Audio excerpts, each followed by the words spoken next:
Good morning and welcome back. We are continuing with Jeremiah in our 365-day study of the Bible.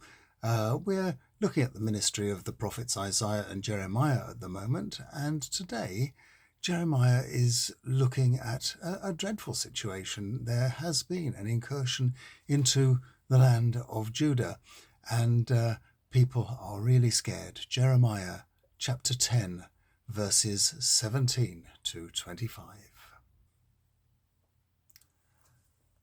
People of Jerusalem, now that you are under siege, it is time to gather your belongings together, because Yahweh is going to expel you from this land and squeeze you out until there's no one left here.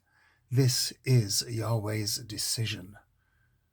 The people of Jerusalem screamed. They were hurting from wounds that wouldn't heal. Mistakenly, they had thought they could endure the siege. The refugees' tents are in tatters.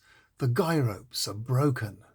The young people have gone already, and there's nobody to put the tents back up and hang their curtains. My answer to them was, what stupid leaders we have. They don't ask Yahweh for advice, and that's why they failed and our people are scattered. Listen to the latest news. What a clamour there is in a nation to the north of us. It is assembling an army capable of turning Judah's cities into a desert where jackals live. Yahweh, I am aware that none of us is master of our own destiny or in control of events. Yahweh, put your people right and don't be too hard on us. If you punish us angrily, it will be the end of us. Instead, turn your fury on nations that don't worship you, on people who reject you. They have killed your people. They have completely destroyed us. They have left us in ruins. The reference to tents in this passage and the absence of the able-bodied young makes me want to think that this prophecy or prediction must have been made during one of Assyria's periodic incursions into Judah. Older people will have fled to Jerusalem, a fortified city, for their safety, and they were living in a refugee camp there. It must have been outside the city and therefore vulnerable to enemy skirmishes.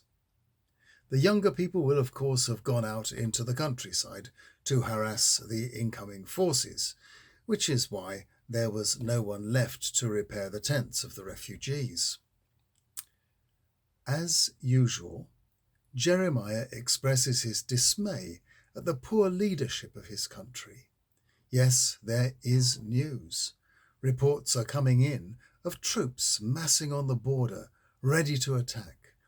And the political leaders are doing nothing, not even saying their prayers. No wonder Jeremiah is telling the people to pack their belongings ready to leave. He sees little hope of the situation changing for the better. Well, we are all victims of circumstance, and we are all unable to help ourselves. Jeremiah's prayer at the end for God to turn on the pagans is a hopeless one. He knows that. His preaching ministry is a long one, but in the end his message turns out to be justified and true. Pack your belongings. Here we have no abiding city. The early Christians knew this very feeling. They knew the good news was not just for Jews, but for the world. By 70 AD, Jerusalem was once again a ruin. But they understood that God had better plans for them. And the writer of the letter to the Hebrews had consolation for them. You can read this in Hebrews 11:13-16. It was in faith that all these died. They didn't get the things that God promised, but they saw them from a great distance and welcomed them. They knew clearly that on earth they were only outcasts and refugees, and said so. They were making it clear They were looking for their own homeland. They forgot about the country they had left behind, although there was a way back for them if they wanted it. But instead, they longed for a better country, the heavenly country. God is not ashamed that these people call him their God. He has built a city for them. Beautiful thoughts. Tomorrow, we see Jeremiah's criticism of his own people brought under the microscope of his prophetic eyes. See you tomorrow.